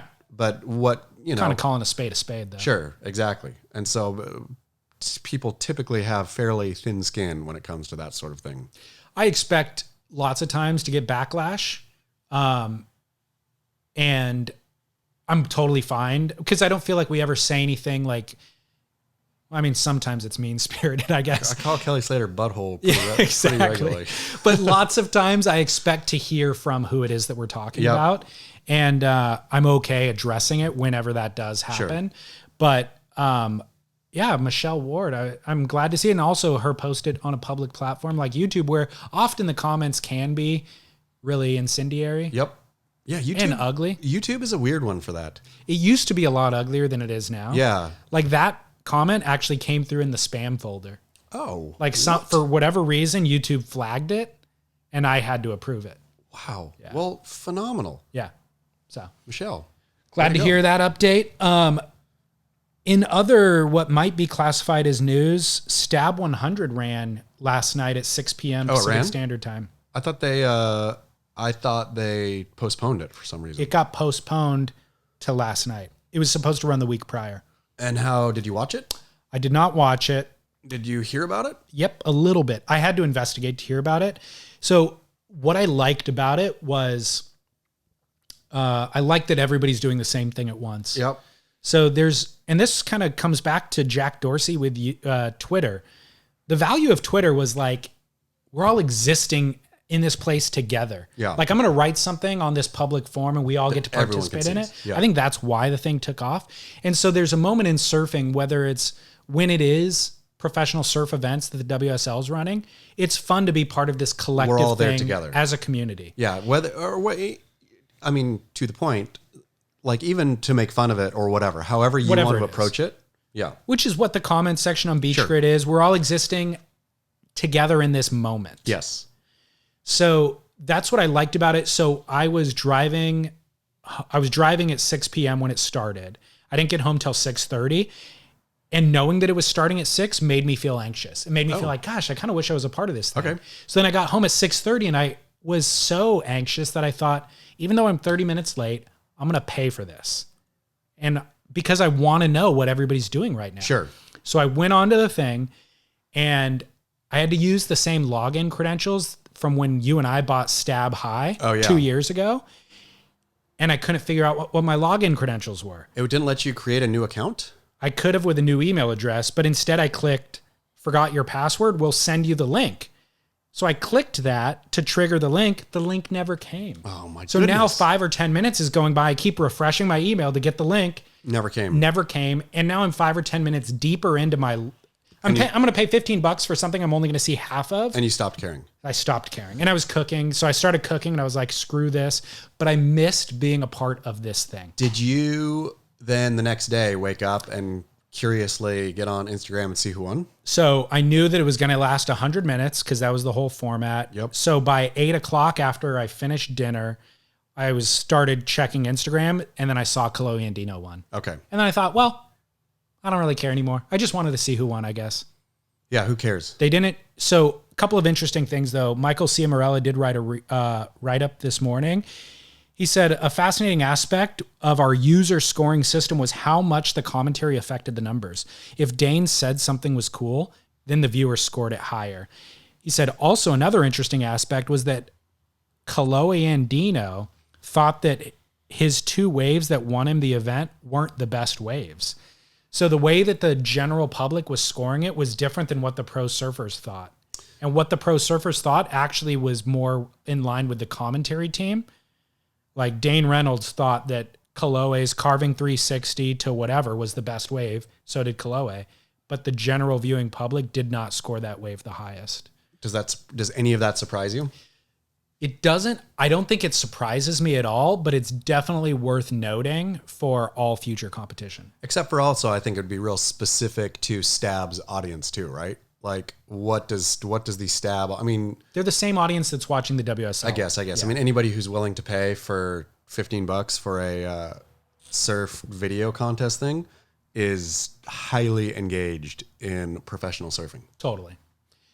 If you have enough opinion to even try to score a wave, then you're highly engaged. How many viewers do you reckon? Sam sent out a missive, like an email, and I think they might have put it on their website too. And he said there had 200 people pay for it in advance, but largely a lot of the payments come in on the final day. Okay. He said we would be thrilled if we can get 2,000. So somewhere between 200 and 2,000. Okay. And he said they're going to divide 30% of that take with the talent. Okay. Which I presume means commentators and surfers. Okay. So he said, look, it's a labor of love. We didn't get sponsors for this one. Sure. We're not going to get rich doing it. Sure. But we want to be able to do stuff like this. And we know we're going to have missteps. But we're trying. Give us some feedback. They're trying and they're actually succeeding, I would say. He said yesterday they already filmed part 2. And it's at 8 Foot North Point with Jack Robinson, Cale Walsh, Jay Davies, and Jacob Wilcox. Which I think is going to be far superior. For sure. Because we kind of stated, I think last week or the week before, the best clips that you're going to get for this event out of lowers aren't going to be better than whatever any of those guys posted on their Instagram within the last month. Totally. So the only thrill here is, I don't know, seeing who wins kind of. But 8 Foot North Point is going to be more dramatic than how does I mean, it's just rude to have Jack Robinson in that draw. How does Jack Robinson not win? I think Jay Davies stands a chance. I think Cale Walsh. Did you watch Cale Walsh's recent edit? He rips, but it's next level. But yes. I agree. Jack is who you'd put your money on. I mean, all of it. Like when it's that draw to me seems Rumble at the Ranch-ish in terms of, yes, it's people who are there. It's Western Australian people. Jack seems like it's like throwing, I mean, it's what it is. It's like throwing a CT guy into the QS. I'm fine with it. Okay. There was a stretch of 8 years we knew Kelly Slater was going to win almost whenever the waves are pumping. And Jack is that guy right now, and it's okay to have that guy. And it's great to put Try to get Jay Davies to elevate for one session to be better than that guy. It'll make Jay go bigger than he's ever gone. I feel Jay's surfing has really fallen off. Do you? That's a rude thing to say, isn't it? I mean, I don't know because we don't see enough of him. We definitely don't, and maybe that's why I think it's fallen off. But Cale Walsh, on the other hand, has these icons to look at. He's going to break a leg going for trying to beat Jack Robinson. Well, exciting. I think it's going to be great. Yeah. I'm looking forward to it. I'll actually pay for that one. Yeah. I got barrel or not. Do we do before? I mean, this is going to be a long show, but before we go to barrel or not, let's just touch on our Surfing the Net World Tour. Yes. You know who's up high? Elo, the tag team of Elo and Jesse Miley Cyrus. He's on it. Yeah, Elo and he jumped up into the rankings this week. Elo and Jesse Miley are like a Rumble at the Ranch tag team. Because they heard us talking about Josh and Sierra Kerr. Yep. And so they went out and ditched their boards at 3 Foot Manhattan Beach. And then they went out and got a Jesse Miley Cyrus on camera, Elo in the barrel, a little tandem tube. Yep. They are surfing's odd couple. They're gaining in the Surfing the Net rankings. This last week, I would put Jesse Miley and Elo, I'd put them at number 1 on the QS. Okay, well, you're going to have to listen to my criteria and then readjust. Okay. Or just adjust. You don't have to readjust. Okay. Now, in all fairness, them ditching their boards, duck diving, was about a month or 2 ago. Yes. You're late to that story. I sure was, but I screenshotted it. I video grabbed it. I had like 5 people, maybe a dozen people send it to me going, are you kidding me? The CEO of the WSL is not only posting this, not only doing this, but then posting it. Like he should know this is a blight. I'm still confused why. I understand why Jesse Miley did what the boss did, right? Why did Elo ditch his board? Elo doesn't know you're not supposed to ditch your board. Or was he riding something so thick? Yes, he rides tons of volume. So it'd be like virtually, but you still just take your pounding. You have to. Yeah. You have to. You don't ditch your board. You definitely, I mean, maybe if you're a pipe and there's a third reefer coming at you. Obviously. I mean, there's tons of places to ditch your board. If you're surfing Manhattan Pier, and that wave was good size for Manhattan Pier. But it wasn't a big wave. It wasn't a big wave. And the pier is generally so crowded, you can't ditch your board no matter what happens. I mean, the camera kind of cut off because I was wondering who was actually behind them. I don't know. I don't think there was anybody that I could see. But I can't remember ever ditching my board in my life. Yeah. It's never I always fare better holding on to it. It's a flotation device. So clearly you're going to like get rocked by that initial kind of impact, but it's going to help you get to the top shortly thereafter. It was a very odd move, but anyway, let's get the criteria. In terms of though, like surf etiquette 101, that's not cool. It's in the top 5 things you don't do is ditch your board. Never. So again, the CEO doing it is a bad move. Not knowing that you shouldn't post that on social media. That's like posting that I didn't pick my dog's crap up when I took him for a walk. I think that Elo thinks that self-awareness is funny and makes him endearing. Dude, I don't, on that case, I don't think he knew. Yeah. I mean, he wouldn't know, but I think he also would think, yeah, I mean, it's that, I suppose. It is, oh, look at this giant poo my dog made. I don't have bags. Ha ha. Yeah. But at least I was self-aware about it. Like I should have told you all. Yeah. Ha. Yeah. Okay. And then, by the way, those things live for 24 hours in the stories.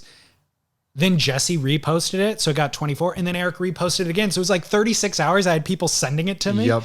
But this was, again, a month or 2 ago. And I didn't send it to you because I made a judgment call. I was like, this is too embarrassing. This is a little rude. Yeah. Like, this is mean-spirited. I should probably, me and the listeners can laugh about it in our DMs, but I'm not going to blast it out. I felt blasting it out wasn't rude, though.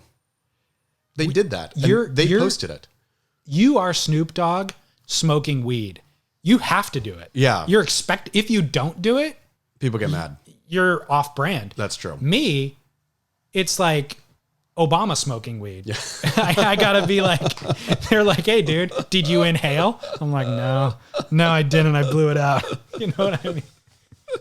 So, I don't know. Funny. Me likening myself to Obama is probably not the coolest move. But okay, so for listeners who missed last week's show, we're now, because there's no world tour happening, we're taking over the rankings this year, and this is all social media based. And it's called Surfing the Net 2020. We're going to deem a world champ at the end of the year. 2020 world champion of Surfing the Net. And the great thing about this, a CJ Hobgood likeness trophy. Correct. That's the trophy you win, is the face of the head of CJ Hobgood. Almost 10 years to the date. Perfect. It's poetic because he came up with this idea. He pitched it to us. Yep. So great thing about this rankings is that it can change from week to week. And it could change mid-show. Yeah. If you clue me in on something that I didn't think of, I did think of the Elo thing. He's in my notes. But you could have said that and I'd go, you're right. Boom, he's up at the top. Yep. Now, here's the deal. I decided, this is also open to discussion. We're going to have a weighted scale. 30% of the scale is devoted to your actual surf ability. Okay. So Ben Gravy, maybe he has a great week in terms of creativity and influence. But he doesn't surf very well. He's never going to be Jamie O'Brien surfing. Okay. I got you. I'm readjusting. But 30%, it's not 100%, only 30% of that. 30% also gets devoted to entertainment. Okay. Ooh. 25% creativity, 15% is influence. How influential are you? Perfect. So the week that Jacob Zekle did the finger flip, he was great surf ability, number one across great entertainment, all platforms, great creativity. Influence-wise, he doesn't have that much of a spread. However, everybody reposted for him, so he had a lot of influence that week too. Precise. He won the week. He would have won the week. So Idolo Ferreira, our current world champ, dropped 2 edits this week. One was in small waves, one was in big waves. Awful editing and music, so that's a point deduction. So surfing, he gets 30 out of 30. 10. Guy's unbeatable. Yep. Entertainment-wise, it's super entertaining, 30 out of 30. Creativity-wise, 5 out of 25. This is perfect. Are you keeping these tabulations? Okay, great. Yeah. Influence-wise, 10 out of 15. Okay. He has a big Instagram following, 775,000 followers, but only 22,000 on YouTube, which is where these long-form edits ultimately lived. Yep. So his total out of 100 is 75. Fantastic. It's a good score. It's a great score. Hard to beat. It's a good score because it's surfing so good. So Chloe Andino had a pretty banner week. He won the first event he's ever won in his life. Oh, yeah. Chloe's inaugural win. I shouldn't say it in his life. He's won the first event that he's ever won since going pro. He won a QS since he had to have.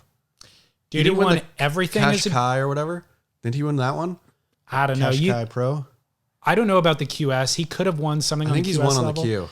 But let's get real. I mean, I don't even think of him surfing QS events. I feel like since he went pro. He does. I think he won the Cash Kai or something. He does. He surfs the U.S. Open. He does that much, but he didn't win that. Didn't win that. He won the Cash. I'm pretty sure it was the. I just like saying Cash Kai, so I'm going to say it as many times as I can. Well, he has never won a CT event. Yeah, never a CT.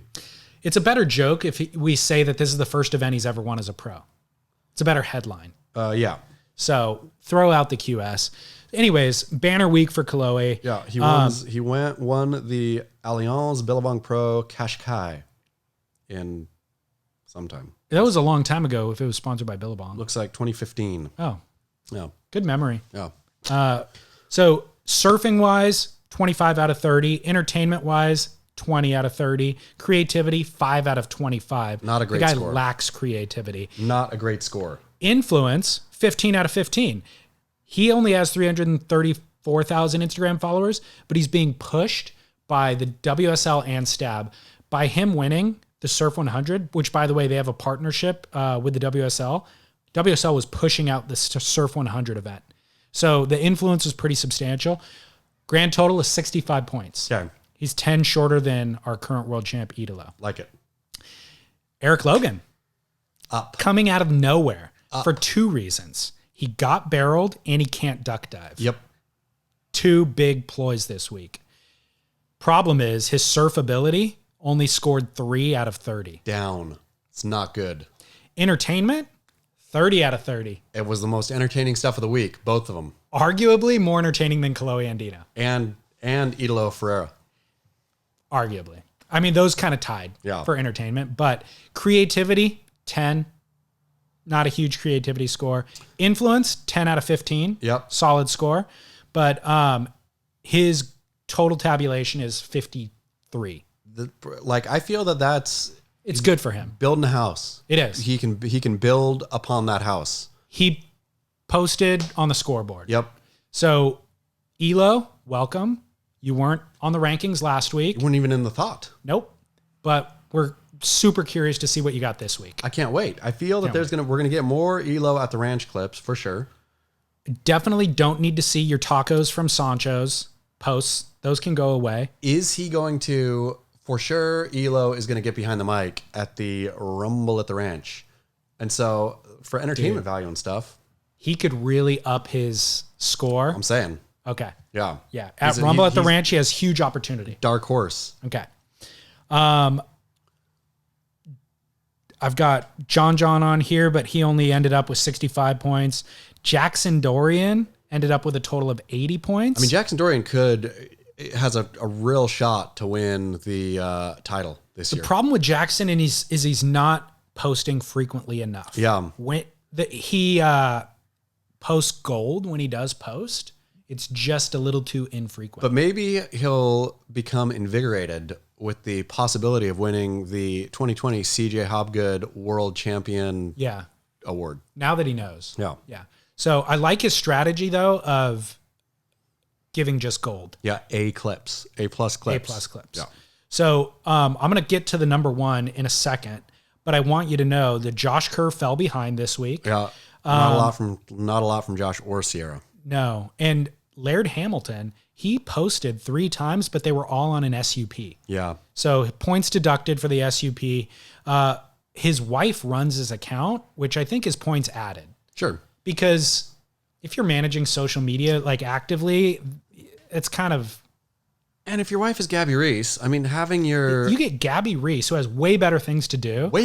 Posting photos of you on an SUP, points added. That's totally true. Dane Reynolds is just getting sad.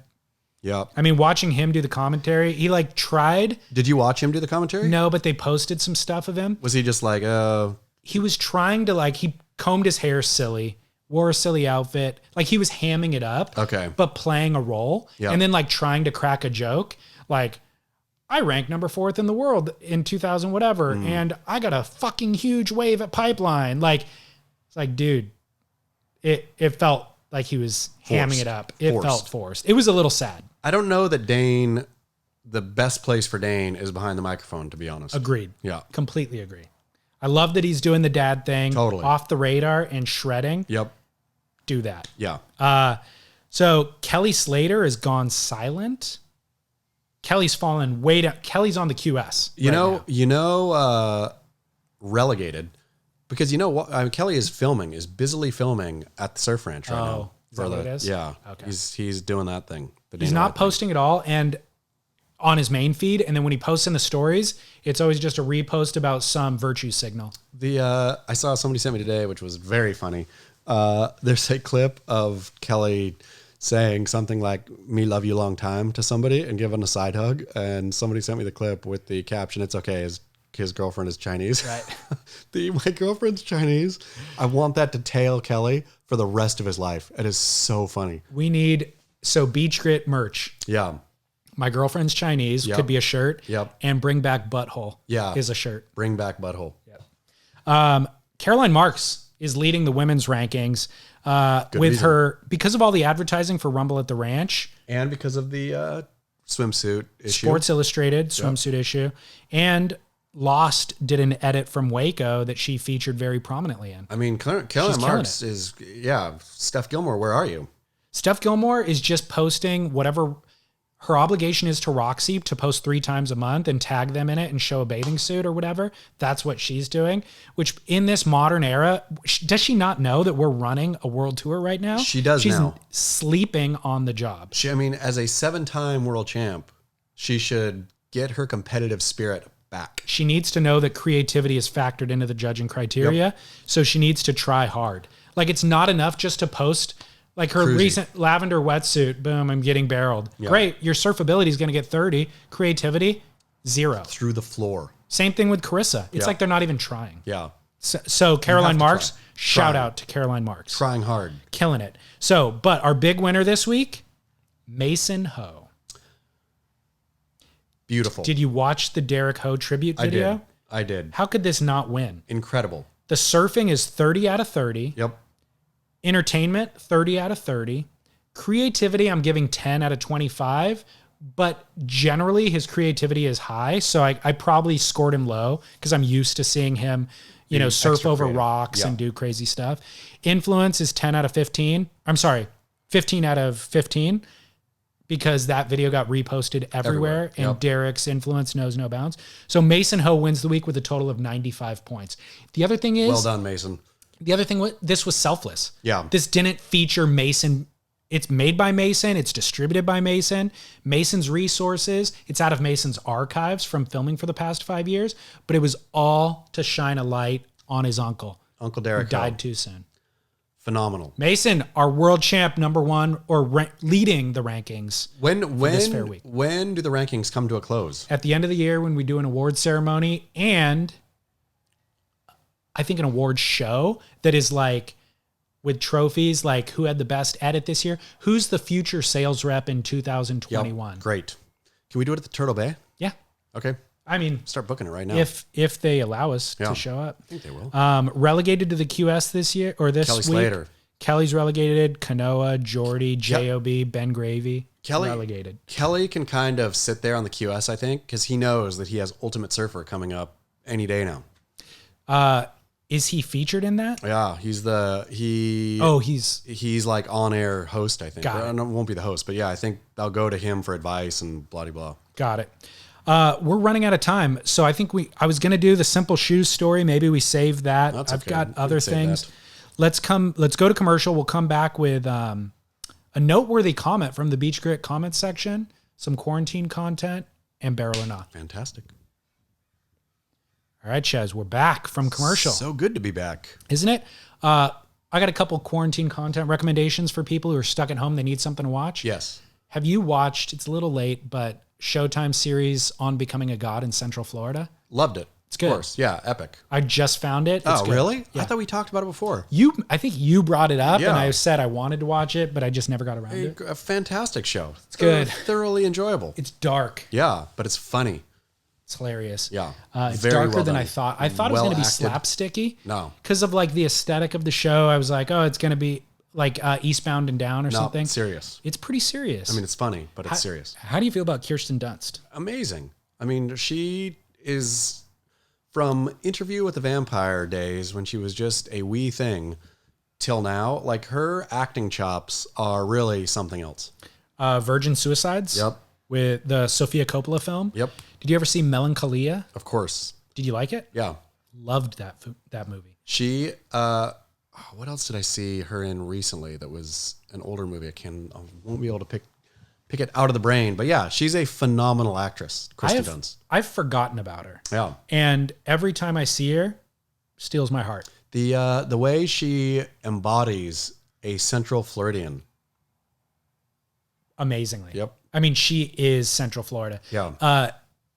We had talked previously about I, Tonya, and there's no way that you can get Margot Robbie to look trashy because Yeah. she's so freaking beautiful.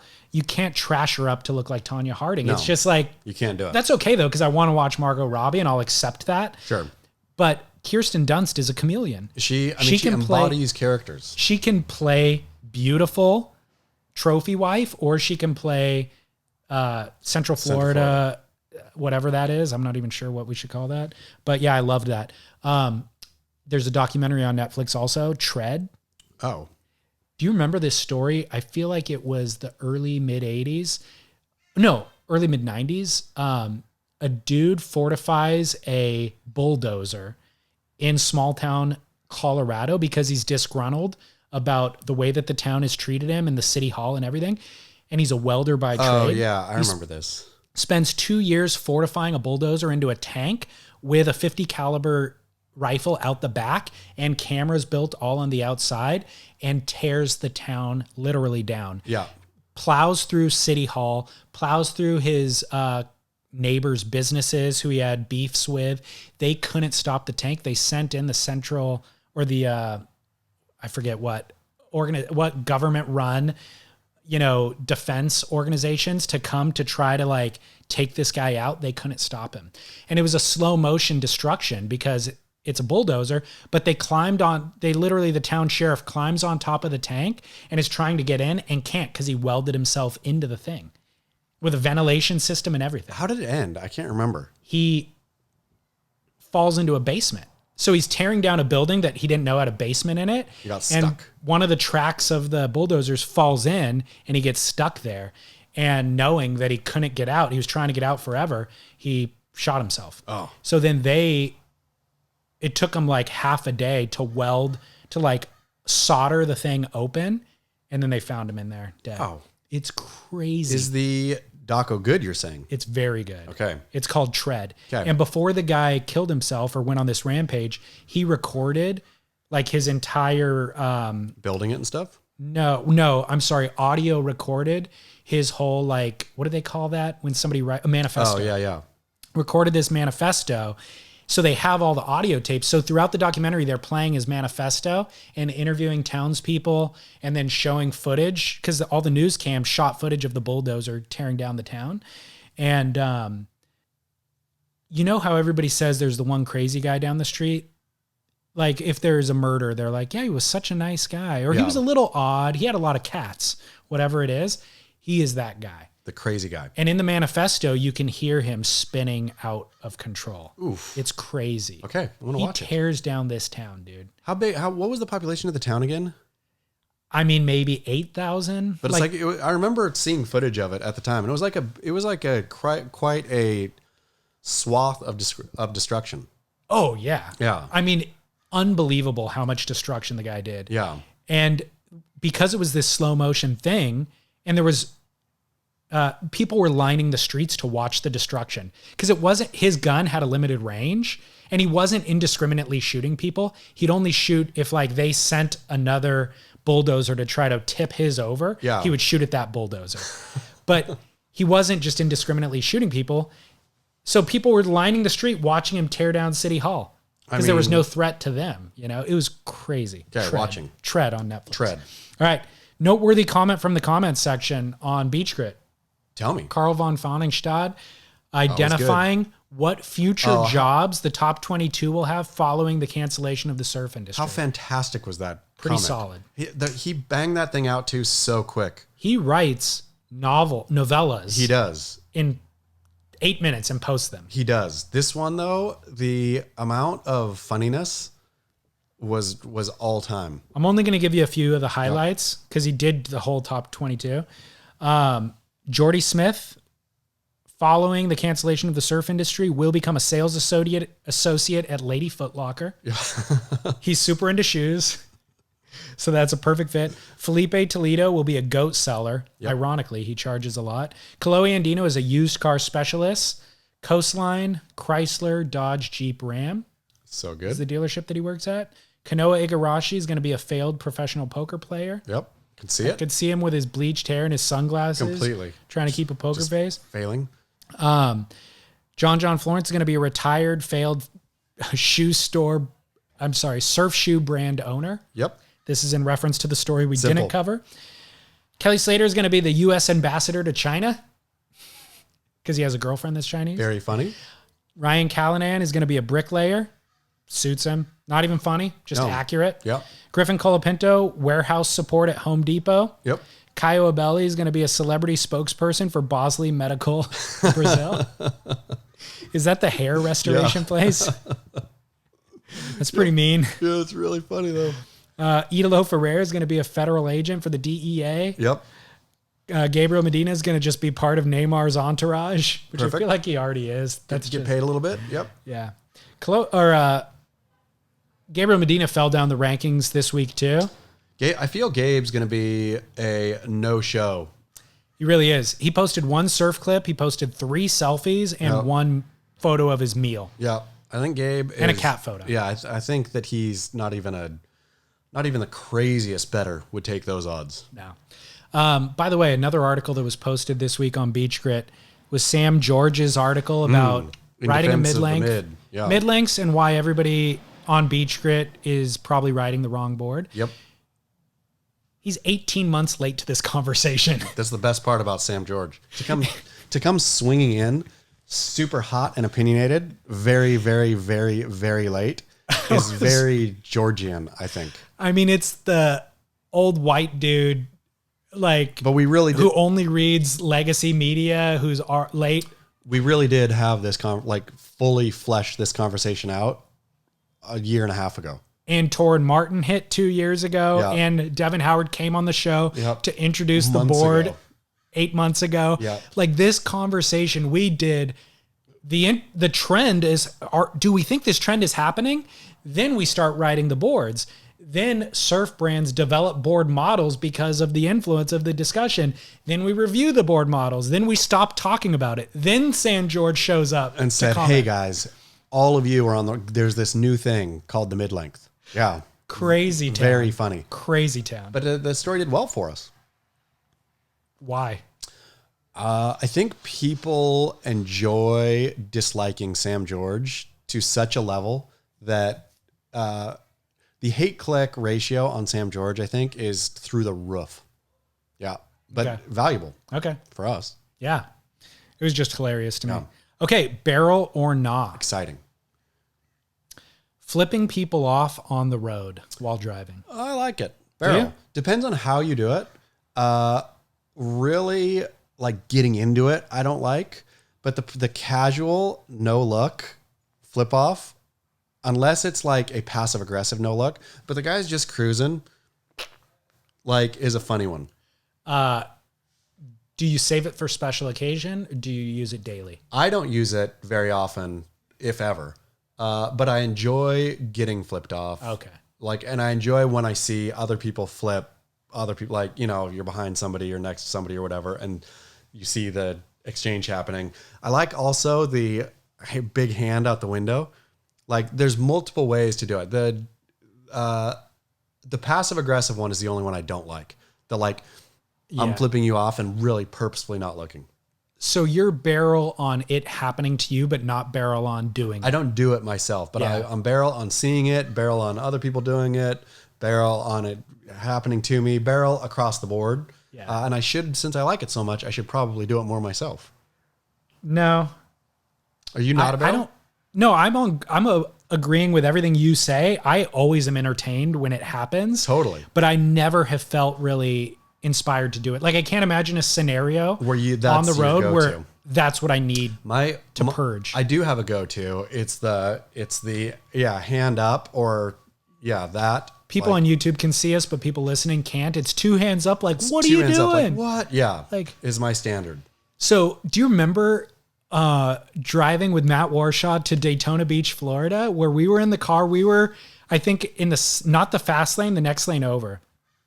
There's just the regular lane and the passing lane on this road. Yep.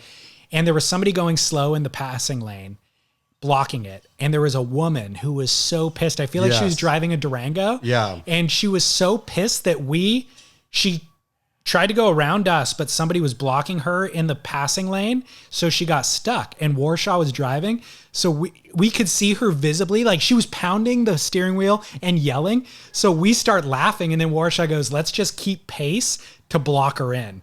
So then she's looking at us like gesturing and then screaming. And I think she even swerved into like the warning lane or She whatever did. that is, the emergency lane, to try to get around that guy. She was making very dangerous moves. She was like laying on the horn, screaming, flipping, like yelling at us, yelling every which way. And we're dying laughing. And Warshaw's just pacing so that she can't get out. And then she starts to brake. So then Matt brakes a little bit. It was amazing. You could really see Matt's Dogtown upbringing in that moment. Like Matt, is a bespectacled, leather elbow patch historian of surfing. But in that moment, he was just a Dogtown rat. It was just amazing. Hissing somebody else off on the freeway. She couldn't, right when you thought she couldn't be more pissed, She got more pissed. Matt started doing that to her Yeah. and she lost her mind. It was totally awesome. So I had an incident yesterday where I got Flipped. full ire. For what? Merging incorrectly or what a guy thought was incorrectly. So, you're getting on the freeway at a metered entrance. Yep. There was 2 lanes And sometimes they stagger the lanes distance wise. Yeah. So like I'm half a car length ahead of him, but also they often stagger those lights. Yeah. So the left lane goes green, then red, then the right lane goes green, then red. So because I'm half a length ahead of him, mine goes green. I still double check over my shoulder just to see if he's going or not. I'll always let the other car go. Like if they're hot off the line, I'll let them go. No big deal. But he didn't go. So I'm not only half a car ahead, which gives me right away. I got green and he didn't go. So I figure the lights are staggered. So I'm just going. So I just start going. And then within 3 seconds, I notice he's like on my side. And I'm like, oh God, this guy's like going for the whole shot. But whatever, I'm ahead and I have right away. So I'm just going. I never looked at him. I just noticed the car was there. But I'm just going no matter what. Well, dude, we're like getting pushed into the thing and he won't give way. He's like fully trying to beat me. Then he ends up just like swerving prematurely into the traffic to like get on the freeway quickly because he realized I wasn't backing down, which by the way, I wasn't even fighting for it. I was just had the right of way. You know what I mean? Like I was just like, whatever. And then finally, when I realized he was aggressively entering the freeway because I didn't give right away, I look over. He's leaning over his passenger with a full flip off. Like his butt is off the seat, fully flipping me off, screaming at me. And I was like, whoa. Was it amusing? Were you happy? Hilarious. Yeah, because I was like, this guy is outraged. An entertainment right there. Outraged. Entertainment for days. I was like confused because I, again, went through all the logical thought process of whatever this other car is up to. And I have the right of way and I'm just not bothered, whatever. And to see that he was that outraged in a 5-second interaction made me tickled. And I was also like, the passenger who's sitting that you're leaning in front of thinks you're an insane person. Was the passenger looking over at you too? I didn't get a glimpse at that person. Yeah. I think they were, and I didn't get a glimpse because they were probably leaning back, giving way to his ire. But and then he quickly like got into the carpool lane and just bailed going 90. But I was like, this guy is so worked up. He's going to be worked up for the rest of the night. He got real mad. Over zero, less than zero, because I wasn't even thinking about him. You know what I mean? Like you have to have so much predisposed anger to have a non-issue ruin your night like that. It was confusing. I'm so giving that guy a barrel. Weird. Giving him a big barrel for entertaining not only you, but then all the listeners. We're still entertained by the woman in Florida. Totally. Like 2 years later. Yep. Like crazy town. Barrels. So barrels on flipping people off in the road. Yep. Because it provides entertainment. Entertainment for everyone. This came from a listener, barrel or not. It's partially from a listener. The listener's comment was picking up COVID trash. But I'm going to bring it up as when I'm on my morning runs, I see face masks every single day. It's gross. Disposed of in the back bay. Gross. Like what used to be the cigarette butt is now a face mask. Gross. So, but is it incumbent upon, we're trained as surfers walking on the beach to pick up trash, make the beach better than how you found it, leave it better than how you found it. Nowadays, you can get infected and you can get COVID and die or give it to your grandma and die by picking up that mask. Can't pick up the mask. It's unfortunate. Barrel or not, picking up COVID trash. Yeah, no. It's really unfortunate. But it's so gross. Like, I wouldn't go out picking up hypodermic needles either. I mean, if I saw one, obviously I would pick it up. I've seen hypodermic needles on the beach. And I will gingerly pick it up so somebody doesn't step on it. So maybe I'm changing my tune here. I suppose, okay, I'm changing to a barrel, but I'm saying come prepared for your COVID trap. Like have a pair of gloves in your... What about one of those arm length trash pickers? Sure, you can have one of those. But I feel that walking around, if you know you're going to go on a walk, you could put a pair of gloves in your pocket, right? That's easy to carry. Also, you're going to need like a dog kind of poo bag scenario because you need to put it in something and then tie it off. I love that you're now providing practical solutions for barrel or not. Yeah. No, gone are the days of a flippant response. Nope. That was not applicable. Well thought. So you're right. This is good for humanity. It's good for the environment. It's good for humanity. It stops the spread of COVID. And you can keep yourself COVID safe by a few easy precautions. Disposable gloves and dog poo bags. If you're walking a dog, you're used to carrying those things anyways. Already. These are cheap solutions. You peel off the gloves like a doctor does so that all of the infected part stays on the inside. Simple. The only problem is the amount of trash you're now creating to pick up a piece of trash a greater problem. So now we have a pair of gloves and a dog poo bag and a mask in a landfill, or just a mask on the ground. What is worse? The greater good here is stopping the spread of COVID. Well, is that mask on the ground going to give anyone COVID? No. I'm going back to just let her lie. The amount of trash created in picking that piece of trash up is too great. Well, now that we've identified the mask is not going to give you COVID, you can do it barehanded. Well, that's the thing. If you touch it and rub it in your face, it will, but it's not giving anybody COVID just sitting there. You know what? You and I, who have healthy immune systems, should just go out and pick up masks with our bare indiscriminately. Hands. Yeah. Just to prove. True. That's true. But then you're going to give it to your grandma, remember? It's the whole thing. Take some time away from grandma. If you pick up a face mask, spend 2 weeks away from grandma. Oh, that's it. So if you have a date with grandma, don't pick it up that week. Be selfless. I think so. Yeah. Barrel. Okay, barrel. Picking up COVID trash, barrel. Barehanded though. Don't make more trash to pick up trash. Correct. Yeah. Correct. All right. Good. Getting somewhere today. I'm gonna do good for the environment tomorrow. Barrel or nah? Adult braces. So nah. This came out of On Becoming a God in Central Florida. Epic. Kirsten Dunst had him in the beginning. Epic for her.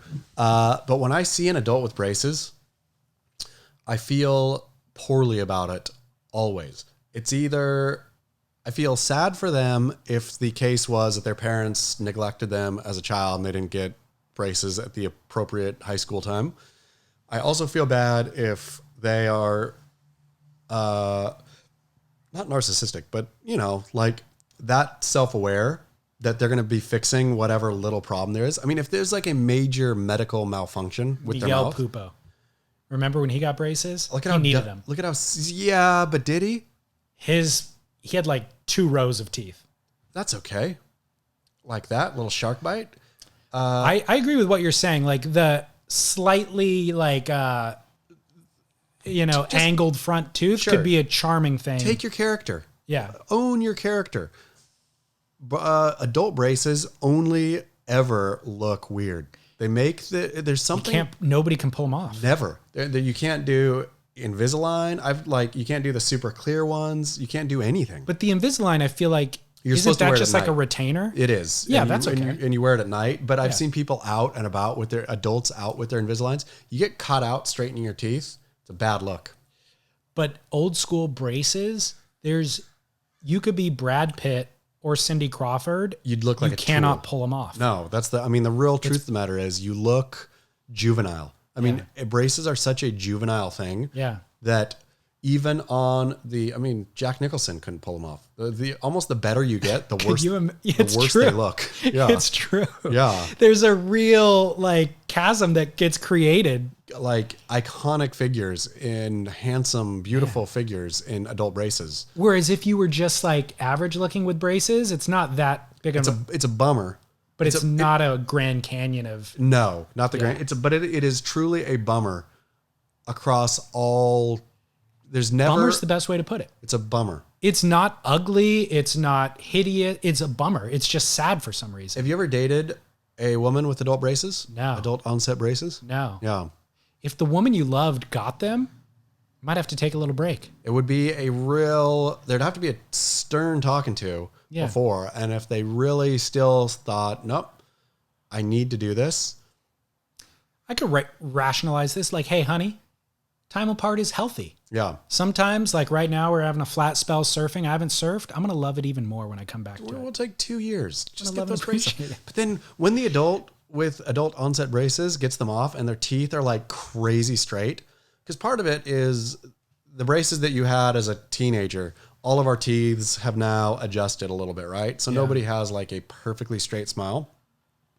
When you see the adult with perfectly straight, like veneer straight white teeth, that's the worst is the veneer straight. Veneers like is the fake. worst. Yeah. Now, the problem with my plan of taking the 2-year hiatus from the relationship is she's going to upgrade. She's going to come back with better teeth, better looking, and she's going to be like, that's what I'm saying. Don't need you anymore. I'm going to get left in the dust. Those teeth do not look actually better. She downgrades. She took part of her character, downgraded. Okay. Yeah. Okay, but this is a nah. No matter which way you slice it. It's a nah all the way. Adult braces, nah.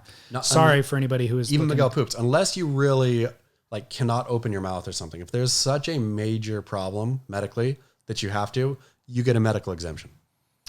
I feel that way about plastic surgery in general. Sure. If there's a real, but it has to really, really be like a thing. There's a real need for, plastic surgery if you have a cleft palate or something. But if you just want to take the little ridge off your nose, leave that ridge there. Leave it. You're actually hurting. Like, that was your only thing. That was your character. Beauty loves flaws. See, the Miguel Pupo thing, though, I'll argue he wasn't really an adult. A, and B, if he really did have 2 rows of teeth, then that's unfortunate. He had a really unfortunate situation. Yeah. I feel like his mouth was crowded to where like he was having a hard time talking. He can have the medical, but it still looks bad with adult braces. Even he looked bad. He was also a teenager. The thing is with him not being a full adult was that he had so much life left ahead of him. Like, let's say he was 25 when he got him. By 27, they're over and done with, and you have the rest of your life. Get it taken care of. But if you're 48, I mean, Miguel, yeah.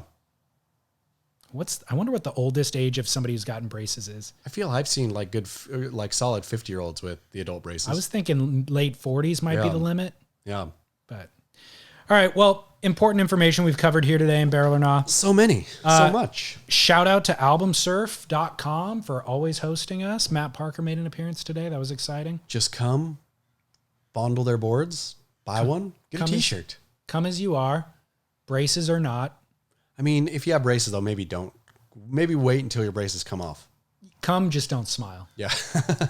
Beachgrit.com is where you can see everything. Surfsplendorpodcast.com is where we post everything that we discussed. YouTube is where you come watch all the visuals. Sending the book away. Sending the winner. Yeah. Jader Trom reached out to me. Dude, I forgot your knives. Oh. Did you see that Instagram? I saw, and I couldn't believe it was real. It was so great, those knives. I freaking forgot them to bring them. They're on my counter. So we Barrel or Nod pocket knives a couple of weeks ago. Such a barrel. Some dude, listener, Zach Hanner, I think is his name, Z Hanner, emailed to be like, dude, I inherited 1,500 knives from my uncle who also collected porn and all these other things. It's exactly what the pocket knife collector should also be collecting. Exactly. And I want to send these to you. So he was kind enough, packaged, sent us 3 pocket knives plus a couple of other things that go with it. So I've got one for you. I'll bring it next week. I'm going to put it on video. I'm going to carry this pocket knife everywhere. And these things are relics. These are old pocket knives, like antiques. Makes me so happy. Somebody else emailed me after I posted that going, hey, I've been looking for those bone handle Remingtons forever. Can I buy them from you? Wow. Did you say no? That's my pocket told knife. him no, but the other guy sent me a link to eBay where there are some listed. So he can buy them there. So anyways, this is the beautiful listenership that we have on YouTube and elsewhere. Michelle Ward chimes in. So it's a community. Join us on YouTube. Yeah. Until next week, Chaz. Get Barrel.